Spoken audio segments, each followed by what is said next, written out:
அனைத்து ரகமான உணவுகளையும் நல்லா ஃபுல் கட்டு கட்டிட்டு அதுக்கப்புறம் உள்ள போன கலோரியை எரிப்பதற்கு வாய்ப்பும் இல்லாமல் திம்முன்னு தம்முன்னு கம்முன்னு உட்கார்ந்துட்டு இருக்கான் இன்றைய மனிதன்.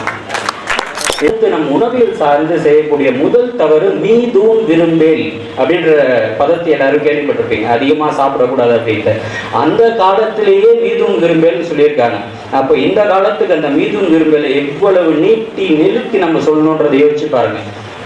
அந்த காலத்துல என்றைக்காவது கிடைத்த நெல்லரிசி சோறுக்காகவோ அசைவ உணவுக்காகவோ இடுப்பில் கட்டி இருந்த வேட்டியை கொஞ்சம் விலக்கி வைத்து விட்டு முன்னிருக்கக்கூடிய வாழை இலையில் பரிமாறப்பட்ட அசைவ உணவுகளை நல்ல ஆசை தீர ரசித்து ருசித்து சாப்பிட்டு விட்டு எடுத்துக்கொண்ட கலோரிகளை வெளியேற்றுவதற்காக உடல் உழைப்பை கொடுத்து விட்டு ஆரோக்கியமாக இருந்தான் அக்கால தலைமுறை மனிதன்.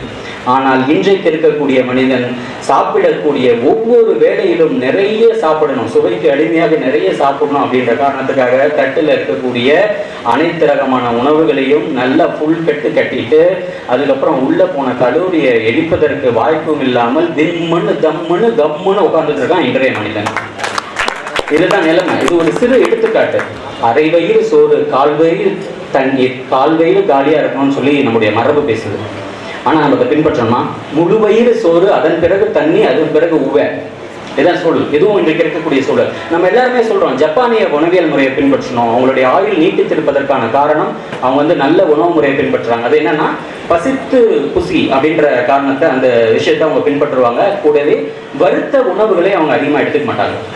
அதுதான் அவங்களுடைய தாரக மந்திரம். ஆனால் கொஞ்சம் சிந்தித்து பார்த்தால் ஜப்பானிய உணவியல் முறைகளுக்கெல்லாம் முன்னோடி நம் தமிழர்களுடைய உணவியல் முறை. இதை நம்ம சிந்திச்சு பார்க்கணும். நம்முடைய சங்க இலக்கியங்கள் எடுத்து படிச்சு பார்த்தாலும் சரி, உணவு நூல்களை எடுத்து படித்து பார்த்தாலும் சரி, எத்தனை வகையான உணவுப் பொருட்கள் இருக்கு தெரியுங்களா? உணவுப் பொருட்கள் மட்டும் இல்லாமல் சிற்றுண்டி ரகங்கள், உணவு வகைகள், நம்ம உணவுக்கே எத்தனை எத்தனை தமிழ் பெயர்கள் இருக்கு. அது மட்டும் இல்லாமல் அந்த பானங்கள்ல நொதித்த பானம், காலத்துக்கேற்ற பானம், 6 பொழுதுகளுக்கு ஏற்ற பெரும் பொழுதுகளுக்கு ஏற்ற பானத்தை பருகியவர்கள் தான். ஆனால் இன்று அவை எல்லாவற்றையும் தொலைத்து விட்டு நின்று கொண்டிருக்கிறோம் என்பது வேதனை தரக்கூடிய விஷயம். இந்த அதிக உணவை எடுத்துக் கொள்ளக்கூடியதால் வரக்கூடிய மிக முக்கியமான சிக்கல் என்னன்னா நாஷ்னு சொல்லுவாங்க, நான் ஆல்கஹாலிக் ஸ்டேட்டோ ஹெப்படைட்டிஸ். இது ஏதோ கேட்கறதுக்கு பயங்கரமா இங்கிலீஷ்ல இருக்கு நீங்க நினைக்கலாம். ஒன்றும் இல்லை, கல்லீரல்ல கொழுப்பு படியுது, ஃபேட்டி லிவர். எல்லாருமே தெரியும். இப்போ டாக்டர்ஸா ஒரு ஸ்கேன் இப்போ சார் எல்லாரும் எழுதி கொடுக்குறோம் அப்படின்னா 175% எல்லாருக்குமே ஃபேட்டி லிவர் கிரேடு 1 இருக்குது. 60 வயசுக்கு மேலே இருக்கவங்களுக்கு இல்லை, 25 வயது இளைஞர்களுக்கே இந்த ஃபேட்டி லிவர் இருக்கு. என்ன சிக்கல்னா முன்னெல்லாம் மதுப்பழக்கம் இருப்பவர்களுக்கு வந்து கொண்டிருந்த இந்த ஃபேட்டி லிவர் இன்று தவறான உணவியல் பழக்கம் காரணமாகவே ஃபேட்டி லிவர் வருதுன்னா யோசிச்சு பார்த்துக்கோங்க. அப்போ ஒருத்தருக்கு மதுப்பழக்கமும் இருந்து தவறான உணவியல் பழக்கமும் இருந்தா fatty liver plus fatty liver அந்த கல்லீரல் என்ன ஆகும்?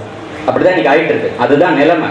ஆனா இதுல ஒரே ஒரு ஆறுதல் என்னன்னா இது ரிவர்சபிள். நம்ம கரெக்டான உணவியல் முறை பின்பற்றோம்னா அதை திரும்பி மீட்டெடுத்துடலாம். அதையும் நம்ம கொஞ்சம் ப்ரிகாஷியஸா அந்த விஷயத்தை நம்ம செய்ய வேண்டியிருக்கு. நீங்க ஃபேட்டி லிவர் அப்படின்னு சொன்ன உடனே எல்லாரும் நினைக்கிற மாதிரி ஃபேட்டி சப்ஸ்டன்ஸ் கொழுப்பு சத்து நிறைந்த உணவுகளை எடுத்தா மட்டும்தான் ஃபேட்டி லிவர் வரும்னு கிடையாது.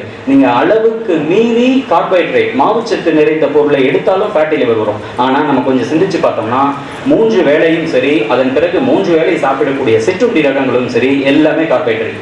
இது எல்லாமே கூடுதல் கலோரிகளாக சேகரமாகி அதன் பிறகு நிறைய மெட்டபாலிசம்லாம் நடக்கும். அதன் பிறகு அந்த கல்லீரலில் கொழுப்பு படிஞ்சு அப்படியே இந்த தவறான உணவியல் முறையை பின்பற்றினா கல்லீரல் ஃபெயிலியர், சிரோசிஸ் லெவல் வரைக்கும் போவதற்கு வாய்ப்பு உண்டு. அப்படின்றதுல நம்ம ரொம்ப கேர்ஃபுல்லாக இருக்கணும்.